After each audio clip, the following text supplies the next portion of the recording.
ये बिल्कुल सही कहा है, बिल्कुल सही कहा। आप देखिए ना, मणिपुर की घटना, नू की घटना, ये एक प्रयोग था, संयोग नहीं था, पूरा प्रयोग था। और अब फिर तैयारी की जा रही है। 28 तारीख को कह रहे हैं रैली निकाल कर आएंगे हम लोग। फिर रैली निकाली जा रही है। हाँ। तो और प्रशासन कहाँ रहता है? पुलिस प्रशासन कहाँ रहता है? छोटी छोटी आप एक हेलमेट लगा के नहीं जाइए तो पैसे के लिए खड़े हो जाते हैं, पता चल जाता है। इतनी बड़ी रैली जाने वाली है, क्या होने वाला है? प्रशासन सो रहा था क्या?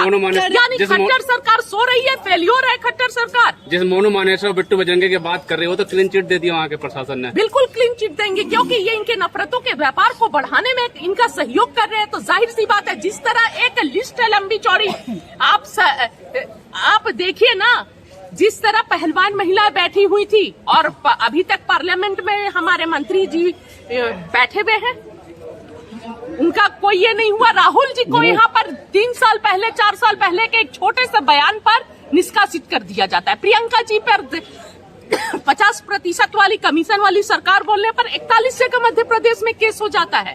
तो धार्मिक यात्रा के लिए लेकिन परमिशन की क्या जरूरत है? धार्मिक यात्रा तो कभी भी निकाली जा सकती है। ये एक कानून है कि कोई भी यात्रा हो, यात्रा से पहले पुलिस से परमिशन लिया जाता है जी। ठीक है, हमें कोई आपत्ति नहीं है, कोई दिक्कत नहीं है, कोई भी यात्रा निकालिए, लेकिन उसमें नफरत नहीं होना चाहिए, किसी को ललकारना नहीं चाहिए, किसी के धार्मिक स्थल पर जाकर नारेबाजी नहीं होनी चाहिए।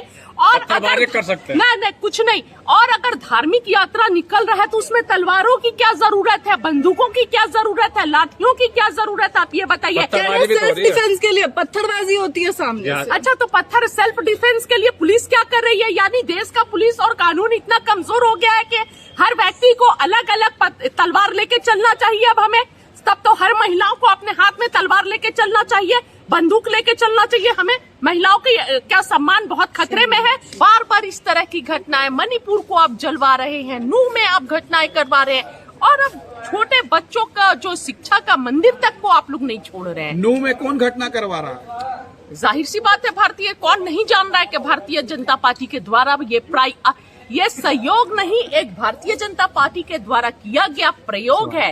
जब बिट्टू बजरंगी और मोनू मानेसर पर बहुत दिनों से कार्रवाई करने की मांग हो रही थी और मोनू मानेसर के इस तरह के वीडियोस आ रहे थे और इस तरह उकसाने वाला, तो कार्रवाई क्यों नहीं हुई? पुलिस कहाँ थी उस समय और पूरा प्रशासन कहाँ था? क्या कर रहा था? क्या इंतजार कर रहा था? पूरे जिस तरह मणिपुर को जलाया गया है, हरियाणा को भी जलने का इंतजार किया जा रहा था। वो तो मैं शुक्रिया अदा करती हूँ अपने जाट कम्युनिटी का, अपने गुज्जर कम्युनिटी का, जिन्होंने बहुत समझदारी से काम लिया और बहुत बड़े घटना का ये प्रयोगशाला बनने जा रहा था हरियाणा, लेकिन उस प्रयोगशाला से हरियाणा बच गया। पूरे देश में केरोसिन की तरह जहर को फैला दिया गया। एकदम राहुल जी के बातों से मैं सहमत हूँ। और देखिए, जैसे जैसे इन्हें पता चलेगा कि भारतीय जनता पार्टी कमजोर हो रही है, इलेक्शन हारने वाली है, उनके पास हथकंडा एक ही है कि जहर को फैलाया जाए, नफरत की खेती की जाए और इस तरह की घटनाएं बढ़ेंगी और बढ़ने वाली हैं। तो मैं सभी देशवासियों से और मीडिया वालों से भी सभी से अपील करूंगी कि हम सभी को आगे बढ़कर ये देश को समझाना होगा कि संभल कर चलिए। और क्योंकि भारतीय जनता पार्टी ने कोई काम नहीं किया है, ऐसा विकास का कोई काम नहीं किया जिस पर वोट मांगने जाए। एक ही रास्ता उनके पास बच जाता है कि नफरत की खेती की जाए और नफरत का व्यापार किया जाए, जहर को फैलाया जाए और इस तरह तृप्ति त्यागी जैसी जहरीली महिला, मोनू मानेसर जैसे जहरीले लोगों को आगे किया जाए और उसके ये से माहौल खराब किया जाए। तो हमें बचकर रहना है। मगर हर बार कांग्रेस हिंदू मुस्लिम पे क्यों ले जाती है? जरूरी थोड़े देखिए, ये कांग्रेस हिंदू मुसलमान पर नहीं ले जाती है। कांग्रेस पर टीका टिप्पणी मत कीजिए। कांग्रेस हर धर्म के साथ खड़ी है, हर अन्याय के विरोध में खड़ी है, चाहे वो मणिपुर हो, चाहे नू हो या कोई भी देश की जगह हो, सबके साथ खड़ी है। पर ये जो दोहरा चश्मा भारतीय जनता पार्टी लगा रही है, ये धर्म का कार्ड, हमेशा सभी को पता है कि भारतीय जनता पार्टी अगर धर्म का कार्ड नहीं खेलेगी तो वो सत्ता में नहीं बने रहेंगे, सत्ता में नहीं आ सकते हैं, इसीलिए वो धर्म का कार्ड खेल रहे हैं। क्योंकि उनके भारतीय जनता पार्टी, ठीक है, क्योंकि राहुल जी के बढ़ते हुए कद से कांग्रेस पार्टी जैसे मजबूत हो रही है। और सबसे पहले देश की जनता को जिस तरह वो लोग छल किए हैं, ये देश की जनता समझ रही है और इस बात से भारतीय जनता पार्टी बहुत ज्यादा डरी हुई है। इसलिए हर जगह इस तरह की घटनाएं करवा रहे हैं और मुझे पूरा यकीन है जिस तरह इलेक्शन करीब आते जाएगा, सत्यपाल मलिक जी का भी बयान को हमें नहीं भूलना चाहिए कि ये लोग इलेक्शन जीतने के लिए कुछ भी कर सकते हैं। देश को दंगे की आग में कुछ भी देश के साथ बुरा कर सकते हैं।